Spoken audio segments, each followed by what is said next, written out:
شوہر حکم دے دے کہ پہاڑ کے رنگ کو بدل دے، یعنی سفید ہے تو سرخ کر دے اور سرخ ہے تو اسے سفید بنا دے، حالانکہ آسان نہیں کہ پہاڑ کے رنگ کو بدلا جائے۔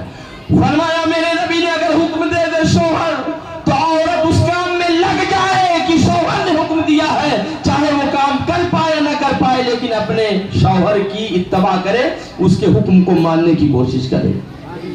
میرے نبی کے یہ اقوال ہماری عورتوں کو اپنے ذہن و فکر میں رکھنا چاہیے۔ لیکن ایک بات اور یاد رہے کہ جہاں شریعت نے عورتوں کے حقوق متعین کیے ہیں، وہیں پر شوہروں کے بھی حقوق متعین کیے ہیں۔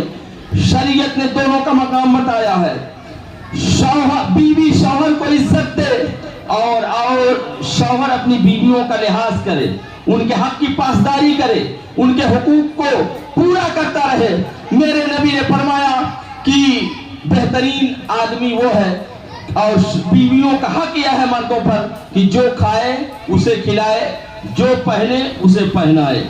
جو پہنے اسے پہنائے کا مطلب یہ سمجھ لے کہ مرد پینٹ پہنتا ہے تو اس کو بھی پہنائے، جو پہنتا ہے اس کا مطلب یہ سمجھے کہ مرد ٹی شرٹ میں چل رہا ہے، شرٹ میں چل رہا ہے تو اس کو بھی پہنائے، اسلامی لبادہ پہنائے، جو پہنے اسے پہنائے کا مطلب یہ ہے کہ جتنی قیمت کا خود پہننا چاہتا ہے اتنی ہی قیمت کا اپنی بیوی کو بھی پہنانا چاہتا ہے، بے شک بہت، اور اس کے حقوق کی پاسداری کرتا رہے۔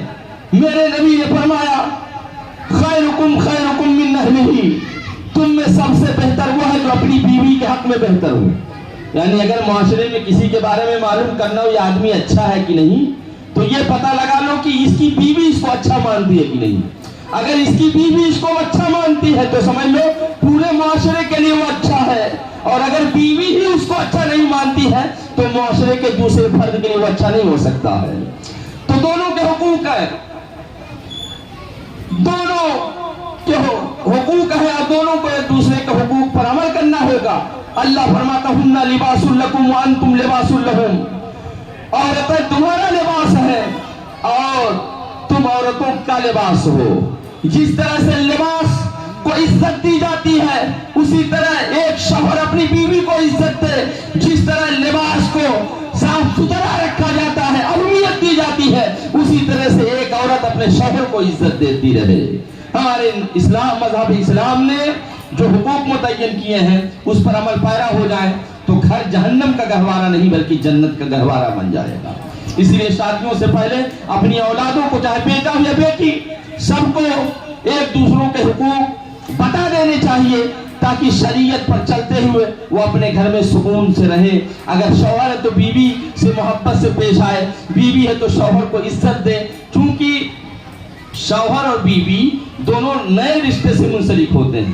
پھر اس کے بعد نئی ماں آتی ہے، نیا باپ آتا ہے، ادھر سے بھی آتا ہے ادھر سے بھی آتا ہے۔ اکثر و بیشتر اگر بیوی اپنے ساس سسر سے دور ہونے کی کوشش کرے تو شوہر ناراض ہو جاتا ہے، کہتا ہے کہ تم نے میرے باپ کو اپنا باپ نہیں سمجھا، میری ماں کو اپنی ماں تم نے نہیں سمجھی، تم میرے لائق نہیں، وغیرہ وغیرہ۔ لیکن ہاں صحیح معنوں میں کہ ہر عورت کو اپنے شوہر کے ماں باپ کی قدر کرنی چاہیے، لیکن ایک طرفہ نہیں۔ جس طرح سے تمہاری بیوی تمہارے ماں باپ کو اپنا ماں باپ سمجھے، اسی طرح سے جو تمہارے ساس سسر ہیں وہ بھی تمہارے ماں باپ ہیں۔ تمہارا بھی فرض ہے اپنے ساس سسر کے سے محبت کرو، ان کو عزت دیتے رہو۔ لیکن بات بات پر انہیں گالی دی جاتی ہے، انہیں تانے دیے جاتے ہیں، شریعت اس کی اجازت نہیں دیتا ہے۔ تمہاری بیوی تمہارے ماں باپ کو عزت دے، تم اپنی بیوی کے ماں باپ کو عزت دو، تمہارے گھر کا ماحول کبھی خراب نہیں ہو سکتا ہے۔ تمہاری بیوی تمہارے رشتہ داروں کو عزت دے، تم اپنی بیوی کے رشتہ داروں کو عزت دو، تمہارے گھر کا ماحول کبھی خراب ہو ہی نہیں سکتا ہے۔ حضور پاک صاحب اولاد صلی اللہ علیہ وسلم کی مقدس بیٹی حضرت فاطمہ زہرا رضی اللہ تعالی عنہا، جن کے حوالے سے حضرت علی کہتے ہیں کہ انہوں نے مجھ کو کبھی بھی کوئی بھی تکلیف نہیں پہنچائی ہے۔ ان کے نقش قدم پر ہماری ماں بہنوں کو چلنے کی ضرورت ہے، ان کی سیرت کا جامہ پہننے کی ضرورت ہے، اور ان کی زندگی کو اپنے لیے نمونہ عمل بنانے کی ضرورت ہے۔ حضرت فاطمہ زہرا رضی اللہ عنہا جن کا نکاح میرے نبی نے اللہ کے حکم سے حضرت علی شیر خدا رضی اللہ تعالی عنہ سے فرمایا تھا۔ برادران اسلام، میں نے سوچا تھا کہ آج حضرت فاطمہ زہرا اور ان کے بڑے شہزادے حضرت امام حسن کے حوالے سے کچھ باتیں کروں گا، کیونکہ اس کے بعد آج 8ویں تقریر تھی، 9ویں 10ویں 11ویں یعنی 3 تقریریں بچی ہیں، اور پورے واقعات کربلا میں چاہتا ہوں کہ آپ کے گوش گزار کر دوں۔ تو مختصر میں بیان کروں کہ حضرت امام حسن مجتبی رضی اللہ عنہ جو حضرت فاطمہ زہرا کے لخت جگر ہیں، نور نظر ہیں اور ہمارے نبی کے نواسہ ہیں، جو 15 رمضان مبارک 3 ہجری میں پیدا ہوئے۔ آپ کے ولادت، آپ کی پیدائش کی خوشخبری حضرت اسما نے بارگاہ نبی میں پیش کی۔ میرے نبی خوش ہوئے اور اپنی بیٹی کے گھر تشریف لے گئے، اپنی بیٹی کے گھر تشریف لائے اور فرمایا میرے نواسے کو میری گود میں دیا جائے۔ حضرت حسن مجتبی کو حضور پاک صلی اللہ علیہ وسلم کی مبارک گود میں رکھا گیا۔ میرے نبی نے اپنے نواسے کو چوما اور چومنے کے بعد داہنے کان میں اذان پڑھی، بائیں کان میں تکبیر پڑھی۔ یہ حسن مجتبی اور امام حسین کا مقام ہے۔ ہمارے گھر بچے پیدا ہوتے ہیں تو ہمارے امام صاحب اذان پڑھتے ہیں، ہمارے بانی صاحب اذان پڑھتے ہیں، ہمارے حافظ صاحب اذان پڑھتے ہیں، ہمارے مولانا صاحب اذان پڑھتے ہیں۔ حسن مجتبی حسین پاک، آپ کی عظمت پر ہم سب کی جان قربان، جو اذان لے کر آئے ہیں آج وہ نبی آپ کے کانوں میں اذان پڑھ رہے ہیں۔ نعرہ تکبیر، نعرہ رسالت، جلسہ شہدائے کربلا، جلسہ شہدائے کربلا، مولانا طاہر القادری صاحب قبلہ، نعرہ تکبیر، نعرہ رسالت۔ حضور پاک نے اذان پڑھی، تکبیر دی اور اس کے بعد فرمائے اے علی، اپنے بیٹے کا نام تم نے کیا رکھا؟ حضرت علی نے عرض کیا یا رسول اللہ، آپ کے ہوتے ہوئے میری کیا مجال، میں نام رکھ دوں؟ حضور نے فرمایا علی، اپنی مرضی سے میں بھی اس کا نام نہیں رکھوں گا، وہ نام رکھوں گا جو میرا اللہ بتائے گا۔ حضرت جبریل نازل ہوئے، عرض کرتے کہ اللہ فرما رہا ہے کہ آپ اپنے نواسے کا نام حضرت ہارون علیہ السلام کے بڑے بیٹے شبر کے نام پر رکھو۔ شبر کا معنی حسن ہوتا ہے۔ تو حضور پاک نے اپنے بڑے نواسے یا کہو بڑے بیٹے، کیونکہ حضور نے فرمایا ہاذان ابنا و ابنا ابنتی، یہ دونوں میرے بھی بیٹے ہیں، میرے بیٹی کے بھی بیٹے ہیں۔ حضور نے فرمایا یہ دونوں میرے بھی بیٹے ہیں اور میری بیٹی کے بھی بیٹے ہیں۔ فرمایا آج میں نے اللہ کے حکم سے، اللہ کے کرم سے اپنے نواسے، اپنے بیٹے کا نام حضرت ہارون علیہ السلام کے بڑے بیٹے شبر کے نام پر حسن رکھا ہے۔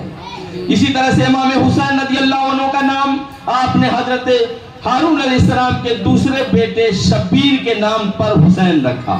شبیر کا معنی حسین ہی ہوتا ہے۔ دونوں نام اتنے بابرکت ہیں، اتنے بابرکت ہیں کہ دونوں نام اگر لیے جائیں تو اللہ بلائیں دور فرما دے۔ اس سے پہلے کسی کا نام حسن نہیں تھا، اس سے پہلے کسی کا نام حسین نہیں تھا، کیونکہ یہ دونوں نام جنت سے آئے تھے، یہ دونوں نام جنت سے آئے تھے۔ اس سے پہلے پوری تاریخ دنیا پڑھ ڈالو، کسی کا نام نہ حسن تھا، کسی کا نام نہ حسین تھا، لیکن جب میرے نبی نے اپنے نواسوں کا نام حسن و حسین رکھا تو ارشاد فرمایا ہاذان اسمان، یہ دونوں نام جنت کے نام ہے، حسن و حسین جنتی نام ہے۔ اور یہی وجہ ہے کہ حسن و حسین سے پہلے کسی کا نام حسن و حسین نہیں تھا، لیکن میرے نبی کے نواسوں نے دین پر قربانی پیش کی تو ان کے بعد آج تک جہاں دیکھو آپ کو حسن ملیں گے، حسین ملیں گے۔ لیکن یزید سے پہلے یزید بہت لوگوں کے نام تھے، یزید سے پہلے بہتوں نے اپنا نام یزید رکھا، اپنی اولادوں کا نام یزید رکھا، لیکن یہ مسلمانوں حسن و حسین سے پہلے کسی کا نام حسن حسین نہیں تھا، لیکن ان کے بعد قیامت تک حسن و حسین ملیں گے، جہاں دیکھو وہاں پر حسن و حسین ملیں گے۔ یزید بہت لوگوں کے نام تھے، لیکن یزید کی خباثت کی وجہ سے کہیں بھی جو اس کے ہوا خواہ بھی ہے وہ بھی اپنے بیٹوں کے نام یزید نہیں رکھتے، اسی لیے ہم